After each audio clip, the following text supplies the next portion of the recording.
5월 첫째 주 어린이 주일인데 저는 복된 이 아침 시간에 어린 감람나무 같은 자녀들 그런 제목으로 잠깐 말씀을 전해드리도록 이렇게 하겠습니다. 때때로 우리 자녀들의 어린 시절 사진을 볼 때가 있습니다. 또 저희 교회를 거쳐간 우리 어린 학생들의 사진을 제가 볼 때가 있습니다. 그러면서 돌이켜보면 시간이 빨리도 또 많이도 지나갔구나 그런 생각을 하게 됩니다. 그리고 우리 어린 자녀들이 또 저희 교회를 거쳐간 우리 어린 학생들이 아직도 어릴 때 저들에게 조금 더 바른 영향을 미쳐줬으면, 바르게 영향력을 주었더라면 저들이 하나님 앞에 신앙적으로 더 이렇게 귀하게 세워졌을 텐데, 그런 생각도 그렇게 들어갑니다. 이 어린 시절에 형성된 우리 자녀들 또 어린 우리 아이들의 인격은 평생 그렇게 이 지배하게 되어지질 않습니까? 그래서 우리가 속담에도 3살 버릇이 8까지 된다 하는 버릇을 우리가 속담을 잘 알고 있죠. 그것은 그 어린 시절에 이 배운 것이 그만큼 평생에 영향을 미칠 만큼 중요하다 하는 것을 우리에게 말씀해 주고 있는 것 아니겠습니까? 우리의 자녀들은 생각밖에 빨리 성장하게 되고, 그리고 이것은 저와 여러분들이 잠깐 방심하는 사이에 아이들이 너무 빨리 성장해 버린다는 것을 우리들에게 말을 해주고 있습니다. 만약에 적기에 합당한 교육이나 신앙을 저희들이 갖지 못하면 그 시기를 놓치기가 쉽다 하는 걸 우리에게 보여주고 있는 거죠. 오늘 그 본문의 말씀 우리가 시편 128편 3절 같이 보았는데요. 이걸 다른 번역 성경에 보면 특별히 이렇게 번역이 되어 있습니다. 내 집 안방에 있는 내 안에는 열매를 많이 맺는 포도나무 같고, 포도나무는 열매를 많이 맺어야죠. 그럴 때 가장 아름다운 것 아니겠습니까? 포도나무는 열매 이외에는 하나도 볼 곳이 없는 거죠. 열매가 많이 맺히게 되면 가장 아름다운 것이고 역할을 바로 하게 되는 것이죠. 뿐만 아니라 내 성에 둘러앉아 있는 내 아이들은 감람나무 묘목 같다, 그렇게 번역을 해놨습니다. 또 다른 번역을 보면 내 성에 둘러앉아 있는 내 아이들은 감람나무 새싹 같다, 이렇게 표현을 했습니다. 우리의 자녀들이 감람나무, 특별히 많은 나무 가운데 감람나무에 비유하고, 그리고 어린 시절에 우리의 자녀들은 감람나무 중에서도 그 묘목, 또 감람나무 중에서도 그 새싹의 비유가 될 수 있다 하는 것입니다. 아내는 많은 열매를 맺는 포도나무의 비유가 된다면 우리의 자녀들은 감람나무의 묘목이나 새싹, 이제 갓 일어나고 있는 그런 것과 비교가 될 수 있다, 이렇게 보는 것입니다. 여러분, 감람나무는 이스라엘에 여러 나무가 있지만 여러 나무 가운데 이스라엘 사람들에게는 가장 중요합니다. 나무 가운데 왕입니다. 왜냐하면 이 나무가, 감람나무가 단단하기도 하고, 또 감람나무에서는 열매가 많이 맺히질 않습니까? 더군다나 감람나무를 초기에 잘만 정착을 시키면 감람나무는 정착하기가 쉽지가 않고 또 열매를 얻기까지는 시간이 좀 걸립니다. 보통 한 7년 정도 걸린다고 그러는데, 그러나 초기에 묘목 때 새싹이 나올 때 잘만 정착을 시키면 이것이 수백 년, 수천 년이 가는 나무입니다. 그리고 감람나무는 하나도 버릴 것이 없어요. 위에서부터 아래까지. 나무는 단단해 가지고 구약 성경에 솔로몬 성전을 지을 때도 그 입구에 문짝 또 기둥 이런 것들을 다 감람나무로 만들었습니다. 그리고 저 감람나무 특별히 열매는 올리브 오일을 짜가지고, 저 오일은 뭐 굉장히 고급스러운 거죠. 트랜스 지방이 없기 때문에 이건 거의 만병통치약 수준에 가까운 그런 기름의 역할을 합니다. 그리고 또 이 기름은 특별히 거기에다가 모략, 창포 이런 것들을 섞어서 성전에, 하나님을 예배하는 이 성전의 도구들을 소독하는데, 닦는데 사용도 되고, 또 저 감람나무 기름은 특별히 하나님의 종들, 제사장, 왕, 그리고 선지자들을 세울 때, 그들을 특별히 구별해서 세울 때 안수하지 않습니까? 안수할 때 저 감람나무 기름을 붓고 안수를 하게 되는 겁니다. 그렇게 귀하게 용도를 사용하게 되는 것이죠. 특별히 이스라엘 사람들이 저 감람나무에 집중하는 특별한 이유가 있습니다. 그것은 이스라엘은 그 땅 지질 자체가 안 좋습니다. 우리나라는 지질이 굉장히 좋잖아요. 근데 안 좋습니다. 특별히 이스라엘은 그 땅 지질에 석회암이 많습니다. 석회암. 그래가지고 이스라엘 사람들의 그 물 속에는 석회가 많이 섞여 있습니다. 그래서 이것이 자꾸 먹어가지고 우리 몸에 쌓이게 되면 치명적인 질병을 일으키게 되는 거죠. 그래서 이것을 씻어내는데 결정적인 역할을 하는 것이 저 감람나무 기름입니다. 네. 그래서 힘을 다해서 저 감람나무를 심고 또 감람나무를 찧어서 거기서 나오는 기름을 먹게 되는 거죠. 드레싱으로 해가지고 이렇게 먹습니다. 그렇게 되면 우리 몸에 쌓인 이 석회를 씻어내게 되는 것이죠. 네. 그러니까 그렇게 여러 가지 중요한 역할을 저 감람나무가 많이 하게 된다. 특별히 그 우리의 어린 자녀들을 저 감람나무 묘목에 비유하고 있는 것은, 우리의 어린 자녀들을 잘만 초기에 양육시키게 되면 이 사회에 결정적으로 귀한 영향을 미치는 그런 존재가 될 수 있다 하는 걸 우리에게 보여주게 되는 것 아니겠습니까?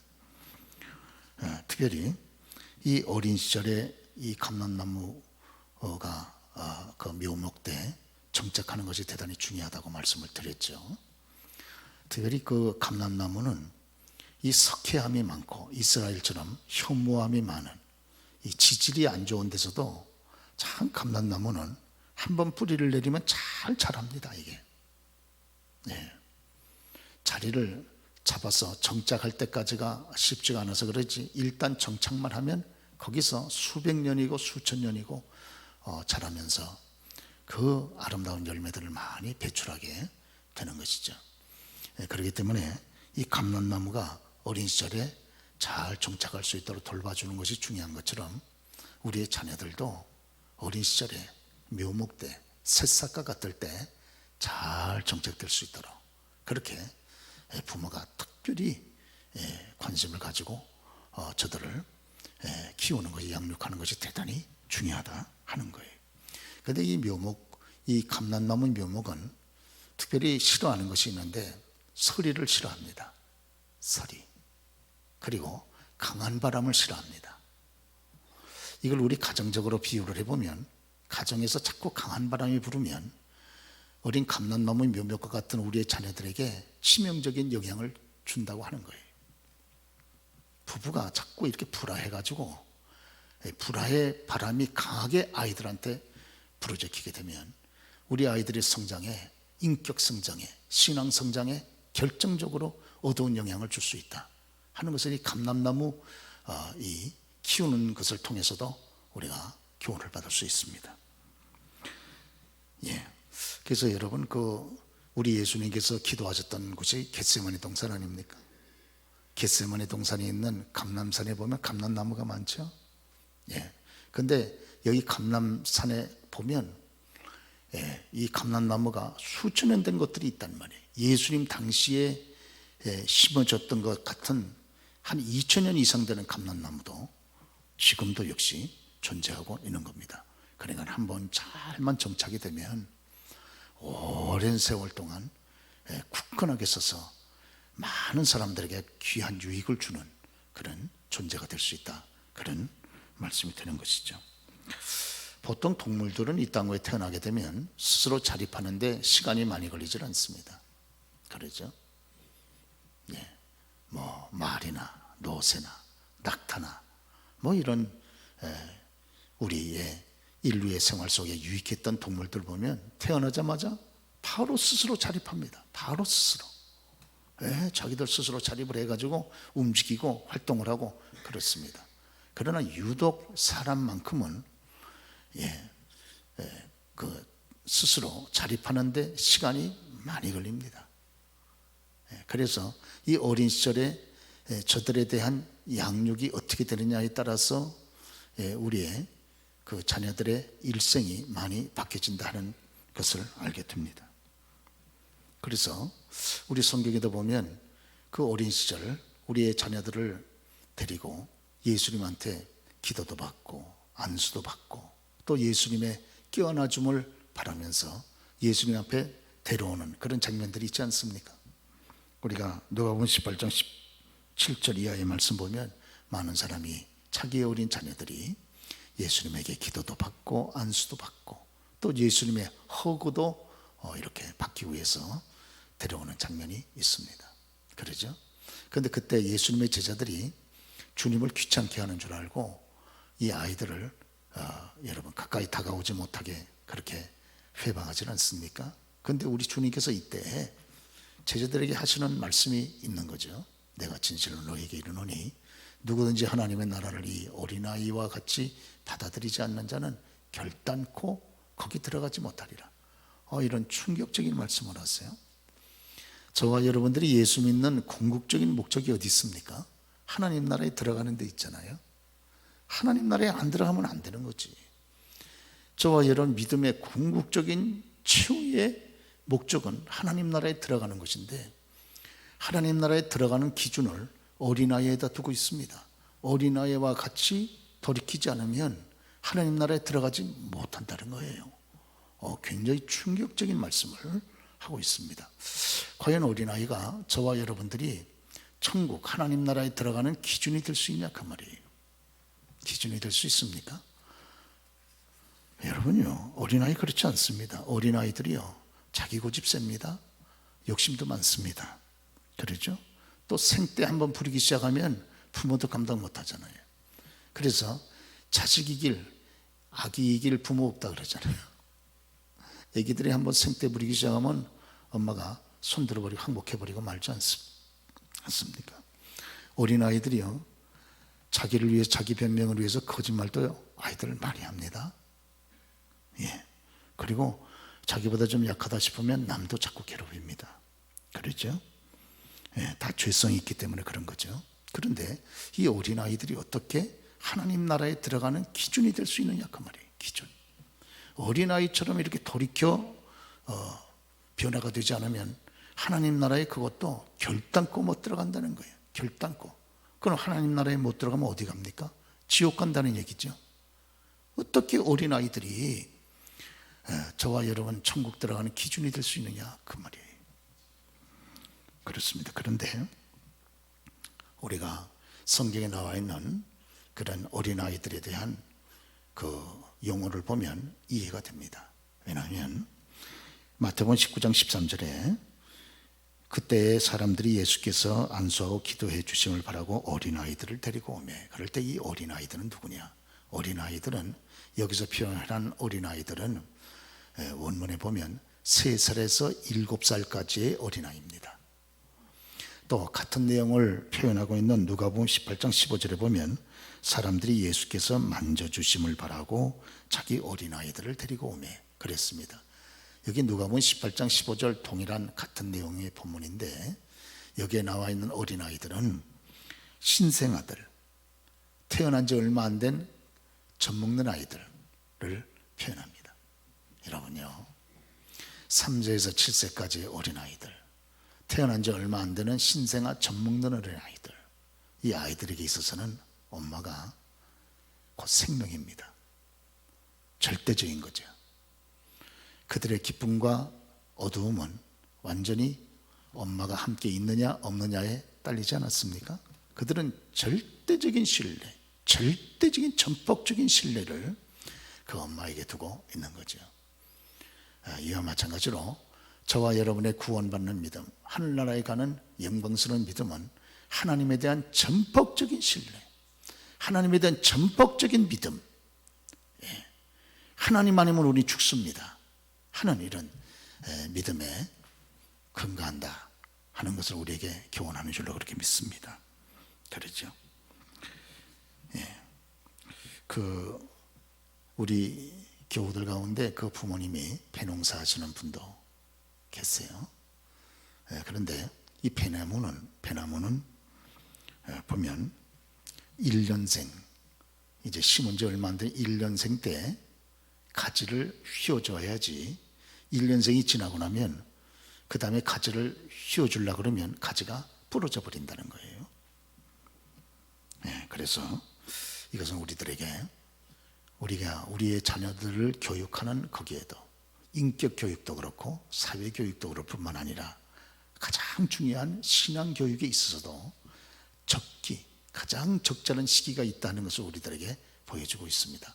그 시기를 딱 놓쳐버리고 나면 그 다음서부터는 부모가 통제하지 못하는 그런 아픔이 다가올 수 있다 하는 것입니다.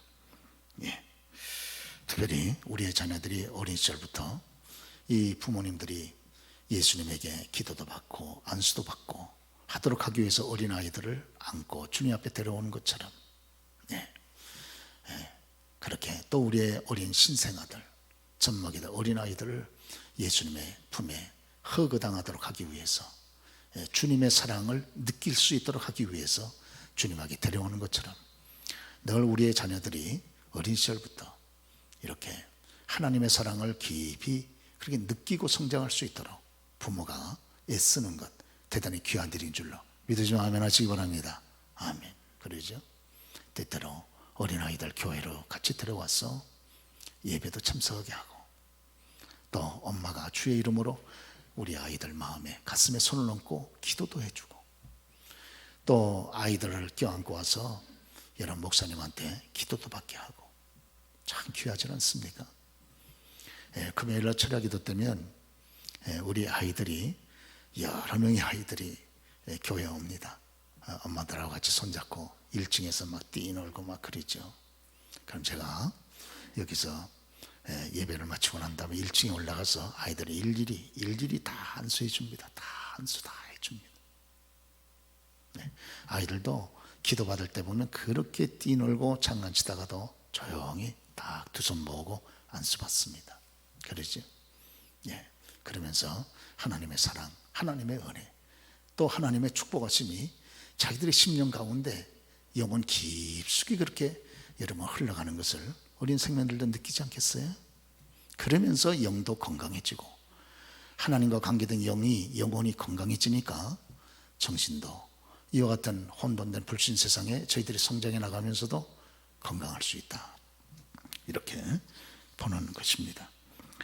그 신명기 6장 4절에서 9절 말씀 보면 이스라엘 사람들이 가장 소중하게 여기는 쉐마 계명이 있습니다. 들으라 이스라엘아. 이 들으라고 하는 말이 쉐마란 말이잖아요. 이거 굉장히 중요하게 여깁니다. 오직 여호와 하나님은 유일하신 하나님이니 너는 마음을 다하고 목숨을 다하고 힘을 다하여 내 하나님 여호와를 사랑하라. 오늘 내가 내게 명하는 이 말씀을 너는 마음에 새기고 그러죠. 내 자녀에게 부지런히 반복하여 가르치며 집에 앉았을 때든지 길을 갈 때든지 누워 있을 때든지 일어날 때든지 이 말씀을 언제나 거듭하여 가르칠 것이며 참 여러분 이 쉐마 계명 들으라 이스라엘아 오직 여호와 하나님은 한 분이신 여호와이시니 너는 마음을 다하고 목숨을 다하고 힘을 다하여 주 너의 하나님을 사랑하라 말씀하신 다음에 그 쉐마 계명을 제일 먼저 직접적으로 가르쳐야 될 대상을 자녀로 두고 있습니다. 그래서 내 자녀에게 반복하여 거듭해서 가르치되 이 사실을 그들이 집에 있을 때든지 길을 걸어갈 때든지 여러분 집에 있을 때와 길을 걸어갈 때는 반대되는 개념이죠. 또 앉았을 때든지 일어날 때든지 반대되는 개념이죠. 이 말은 언제나 어느 때나 항상 그 말입니다. 항상 반복해서 이 말씀을 하나님 앞에 가르치라는 거예요. 어린 시절부터. 그래서 우리의 어린 자녀들이 어린 시절부터 하나님 경외하는 것을 말씀을 통해서 기억하고 배우도록 그렇게 하라고 아주 절대적으로 명령하고 있습니다. 이거는 이스라엘 백성들 부모된 사람이면 자기 자녀들에게 오직 여호와 하나님은 한 분이시니 마음을 다하고 목숨을 다하고 힘을 다하여 그 하나님을 사랑해야 된다 하는 것을 아주 절대적으로 가르쳐 주는 거예요. 어린 시절서부터. 그래서 내 자녀에게 그러죠. 내 자녀에게, 내 어린 자녀에게 부지런히 반복하여 가르치라는 거예요. 집에 앉았을 때, 이런 편안할 때 있잖아요. 이제 밖에서 집에 와서 긴장을 다 풀고 앉아 있을 때, 그때가 무슨 말씀이든지 가장 편안하게 깊이 들어간 때죠. 길을 걸어갈 때든지 아빠와 아들이, 엄마와 딸이 같이 걸어갈 땐 참여로 서로 마음을 터놓고서 이야기 나눌 수 있잖아요. 이때 하나님의 사랑을 가르치라는 거예요. 누워있을 때 사람이 가장 편안하게 긴장을 풀고 무슨 얘기든지 받아들일 수 있는 때가 누워있는 때 아닙니까? 그러죠? 그래서 유대인의 어머니들은 자녀들이 잠자기 위해서 누워있을 때 여러분 하나님의 말씀을 그들에게 들려준다 그러잖아요. 일어날 때든지 자고 일어나서 탁 일어날 때 가장 정신이 맑을 때 제일 먼저 하나님을 사랑해야 된다 하는 것을 그들에게 이야기해서 거듭해서 반복하여 가르쳐 주라고 하는 것입니다. 그렇죠. 여기 특별히 가르치라는 말이 거듭에서 나오는데, 이 가르치라고 하는 말은 그 원문에 보면 찌르다라고 하는 말입니다. 찌르다. 우리 같이 한번 따라서 보실까요? 찌르다. 예. 아이들의 마음속에 날카로운 것으로 깊이 찔러서 뚫고 들어가는 것처럼 아이들이 깊이 마음 깊이 하나님을 사랑을 하는 이 계명을 받아들일 수 있도록, 그들이 감동적으로 받아들일 수 있도록, 지혜롭게 받아들일 수 있도록 부모가 애를 쓰라, 그 말을 여기 이렇게 말씀하고 있습니다. 그래서 어린 시절부터 자녀들이 하나님을 사랑할 수 있도록 부모가 신앙적인 책임, 또 신앙적인 의무를 가지고 아이들을 잘 양육하라고 하나님께서 이렇게 명령을 하고 있는 것입니다. 오늘 사랑하는 교회 여러분, 왜 이렇게 얘기를 합니까? 지금 이 신명기 6장은 지금 모세가 가나안 땅에 이스라엘 백성들 들어가기 직전에 하신 말씀이잖아요. 들어가기 직전에 하신 말씀입니다. 그러죠? 모압 평야에서. 왜 이 말씀을 합니까? 신명기 말씀. 그거는 이스라엘 백성들이 가나안 땅에 들어가서 기존에 가나안 땅에 살고 있던 이방 백성들과 통화돼 가지고 하나님을 잊고 우상을 숭배하고 그러므로 하나님의 징계 가운데 멸망할까 봐 그러는 거죠. 오늘요, 예수 믿는 사람들은요, 하나님을 떠나고 잊어버리고 우상을 숭배하고 하면 결국은 패망합니다. 예. 우리가 좀 부족할 수 있어요. 그러나 부족해도 철저하게 절대적으로 하나님을 의지하고 믿음으로 쓰게 되면 하나님 복을 주시면 되는 거거든요. 지혜가 부족합니까? 지혜에 근원되신 하나님이 지혜를 주시면 되는 것이고, 지식이 부족합니까? 지식에 근원되신 하나님이 지식을 깨닫게 해주시면 되는 것이고, 그러죠. 건강이 부족합니까? 영육간에 생명이 근원되신 하나님이 우리를 붙잡아 주시면 되는 거거든요.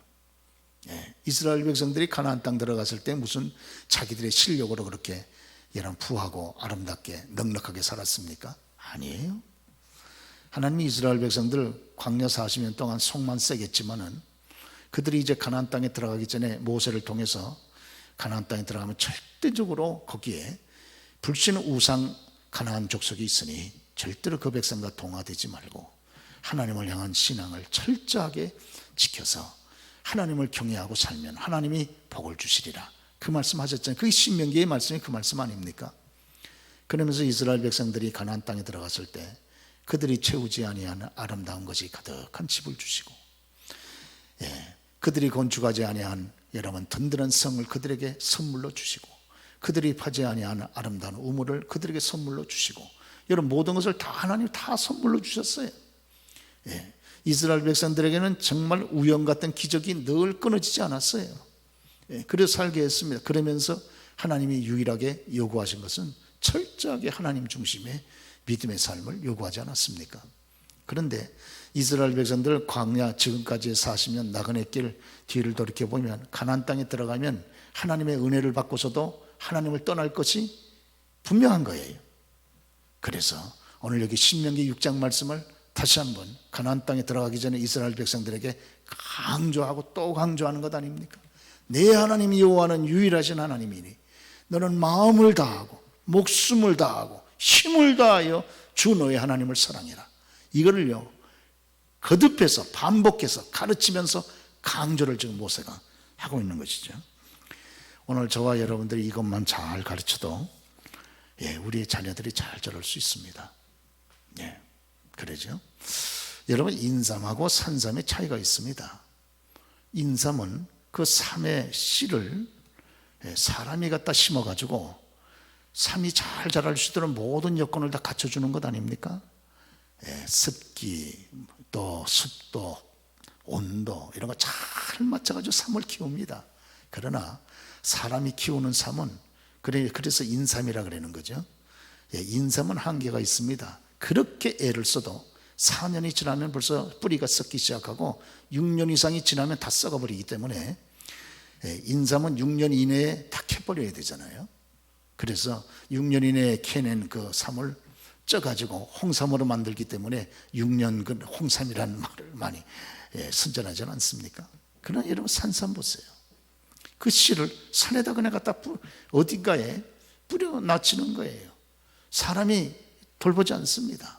그래도요, 산에 뿌려진 그 삼의 씨는 수십 년, 수백 년을 성장하면서도 그 뿌리가 썩지 않고 여러분 그렇게 존재하기 때문에 그 산삼이 귀한 것 아닙니까? 이건 우리 신앙적으로도 우리가 생각해 볼 수 있습니다. 그러죠? 저와 여러분이 인간적으로 잘 먹이고 잘 입히고 그거 애쓰고 노력하고 한다 그래서 애들이 꼭 잘 되는 건 아니라는 거예요. 때때로는 마치 산에 이 씨를 산에다 뿌려놓은 것처럼 놔두어도 저와 여러분이 신앙적으로만 철저하게 하나님을 의지하고 믿음으로 살아갈 수 있도록 배려해 준다 그러면 우리 아이들은 산삼과 같은 인물이 될 수 있다고 하는 겁니다. 여러분, 그 대표적인 예로 사무엘을 보세요.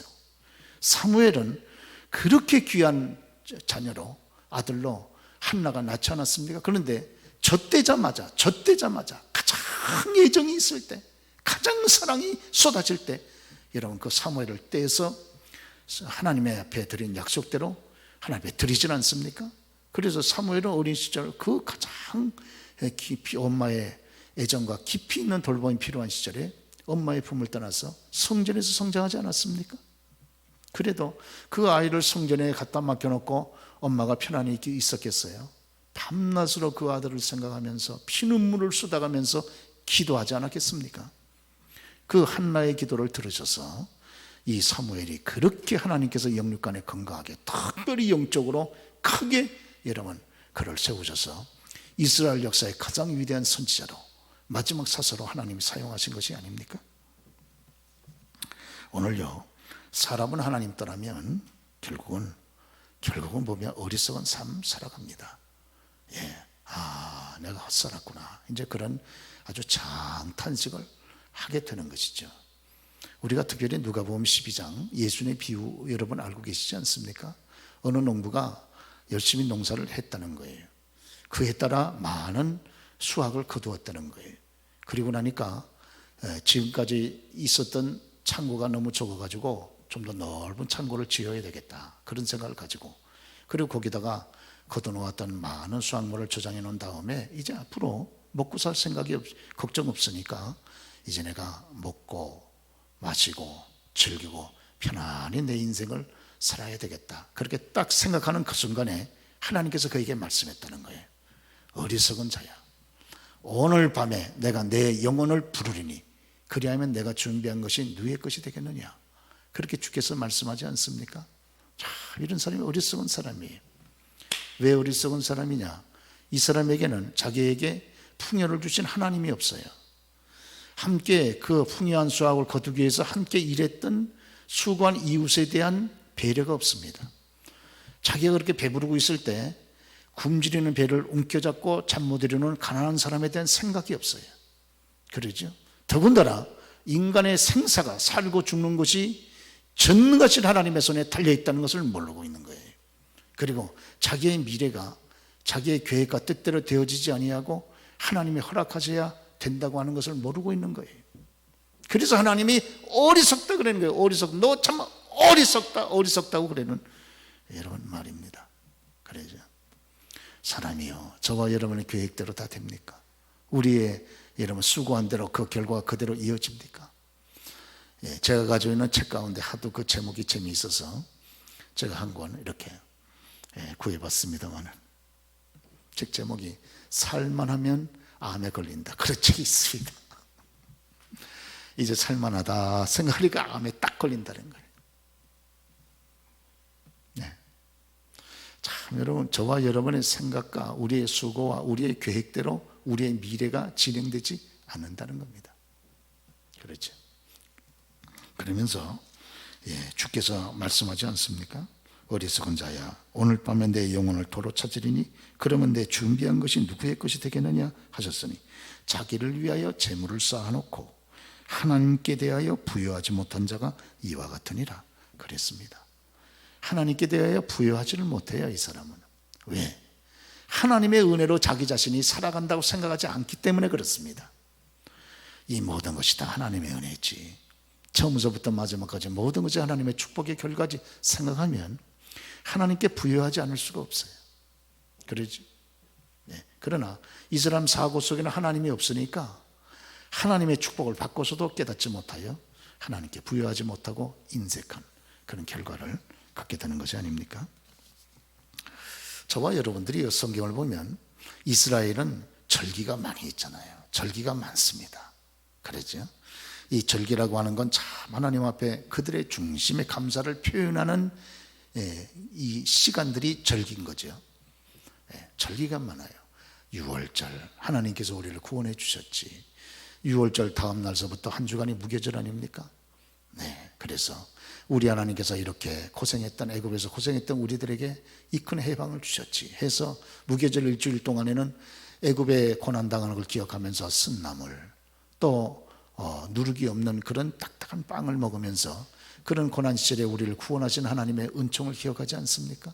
그리고 무교절 다음 날, 이날이 바로 1월 17일이죠 14일, 15일, 16일이죠 주일입니다. 그날이 초실절. 그래서 이들은 초실절이 되면 첫 열매는 하나님의 것이지 해서 하나님께 자기들이 얻었던 그런 수확의 첫 단을 주 앞에 드려서 감사를 표현하기 전에는 볶음곡식이든 삶은 곡식이든 생곡식이든 아무것도 안 먹습니다. 첫 이삭을 하나님 앞에 드리고 난 다음에 먹는 거예요. 그렇죠? 자, 이거는 저와 여러분들이 하나님께서 저와 여러분의 수고로 귀한 소득을 주셨을 때 첫 열매 하나님 앞에 10의 1조를 드리기 전에는 우리가 그 돈으로 다른 걸 쓰지 않는 것과 똑같습니다. 그렇죠? 이스라엘 백성들이 이와 같은 신앙을 본인과 자녀들에게 어린 시절부터 가르쳐 준 거예요. 그래서 저 백성이 이만큼 육신적으로 큰 이렇게 이런 권세와 실력과 힘을 하나님으로부터 받은 것이 아닙니까? 그렇죠? 그리고 이 초실절이 지난 다음에 초실절로부터 50일째 되는 날이 오순절. 그랬죠. 그리고 7월 달에 들어서 7월 1일 날 나팔을 불면서 하나님의 은혜를 기억하고, 7월 10일 날은 하나님 앞에 범죄했던 모든 죄를 기억하면서 금식하면서 대속죄일로 지키고, 하나님 앞에 온전히 회개하고 난 다음에 7월 15일 날이 바로 초막절, 추수감사절일로 하나님께 큰 영광을 돌려드리지 않습니까? 이렇게 계속해서 절기를 중심해서 이스라엘 백성들은 그들의 삶을 돌아갑니다. 그러니까 절기는 하나하나 그 속에 하나님의 은혜에 대한 감사의 표현이 있는 겁니다. 그러죠? 거기다가 또 부림절, 그러죠? 부림절은 이스라엘 백성들이 페르시아에 있을 때 집단 학살을 당할 그 시점에 하나님의 특별한 은혜로 백성들이 살아난 걸 기념하는 것이 부림절 아닙니까? 거기다 또 수전절이 있습니다. 그러니까 이 9개의 절기를 중심해서 이스라엘 백성들이 계속 돌아가는데, 이 절기는 그 중심에 다 하나님의 은혜에 대한 뜨거운 중심의 감사를 표현하는 거죠. 그런데 놀라운 사실은요, 이와 같은 9개의 절기를 이스라엘 백성들이 지킬 때 반드시 첫 번째로 그들의 자녀를 참여시켜야 됩니다. 그래서 너와 그 다음에 내 자녀와 이렇게 되어 있습니다. 너와 그 다음 내 자녀. 이 자녀들이 이와 같은 9개의 하나님께 감사하는 이런 절기를 지키는 모습을 그들의 두 눈으로 보고 두 귀로 듣고 부모와 같이 그들도 하나님 앞에 감사의 여러분 헌물을 드리면서 그들이 하나님을 경외하고 하나님께 감사하는 것을 배우는 거예요. 그렇죠? 얼마나 중요합니까? 예, 부모가 하나님 앞에 감사하는 걸 자녀들로 보고 감사하게 하는 거예요. 그게 너희들 예수 잘 믿어야 된다, 거의 얘기할 거 없어요. 그래, 너희들 기도 많이 해야 된다, 그 얘기할 거 없습니다. 그러죠? 부모가 하나님 앞에 감사하면 되는 거예요. 그 저절로 보게 되는 거예요. 부모가 하나님 앞에 주일을 성수하면 주일을 성수하라고 말하지 않아도 자녀들이 다 봅니다. 그러죠?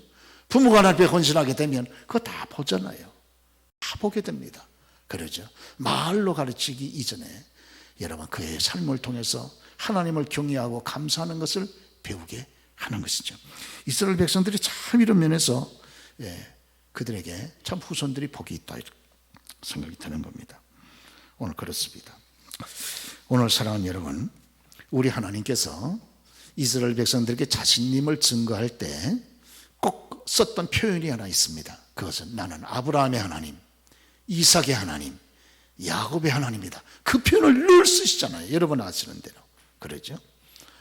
예, 그렇습니다. 하나님은 아브라함의 하나님이 되신 것처럼 그 아들 이삭의 하나님이 되시길 원하고, 이삭의 하나님이 되신 것처럼 그 아들 야곱의 하나님이 되시기를 원하는 것이 아닙니까? 달리 말하면 하나님은 하나님을 경외하는 이 위대한 신앙이 대를 이어서 흘러가기를 열망하는 하나님이시라, 그런 마음이 아니시겠어요?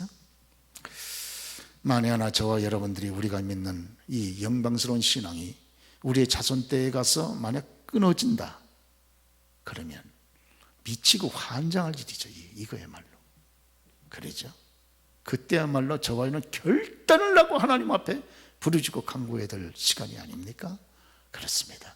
우리 하나님 저와 여러분 예수 잘 믿기를 바랍니다. 정말. 그렇죠? 그러나 우리의 후손들에게 저와 여러분들이 하나님을 경외하는 이 위대한 믿음의 신앙이 우리의 후손들에게도 잘 흘러가기를 하나님은 열망하고 있는 거죠. 그렇죠? 그리고 그 아이들이, 우리의 자녀들이 참 신앙적으로 이렇게 잘 정착이 될 수 있다. 이 어린 시절, 감람나무의 묘목대처럼, 감람나무의 새싹대처럼 그 어린 시절에 잘 그들을 가꿔주라는 거죠. 그렇죠? 물론 부모의 수고와 노력만 가지고 우리의 자녀들이 신앙을 갖게 되는 건 아니에요. 그러나 부모된 저와 여러분들이 감당해야 될 책임과 의무를 감당하자고 하는 것이죠. 그러면 그 나머지는 하나님이 감당을 하신다는 거예요. 믿기를 축원합니다. 그래서 오늘 이 참 어린이 주일인데 우리 어린아이들에게, 우리 자녀들에게 어떻게 해줘야 제일 잘해줍니까? 어떻게 해줘야? 예? 좀 더 좋은 거, 예, 좀 더 좋은 공부, 좀 더 좋은 여건, 그것만 준다 그래서 잘 우리 자녀들에게 잘해주는 거냐 그 말이에요. 그러죠.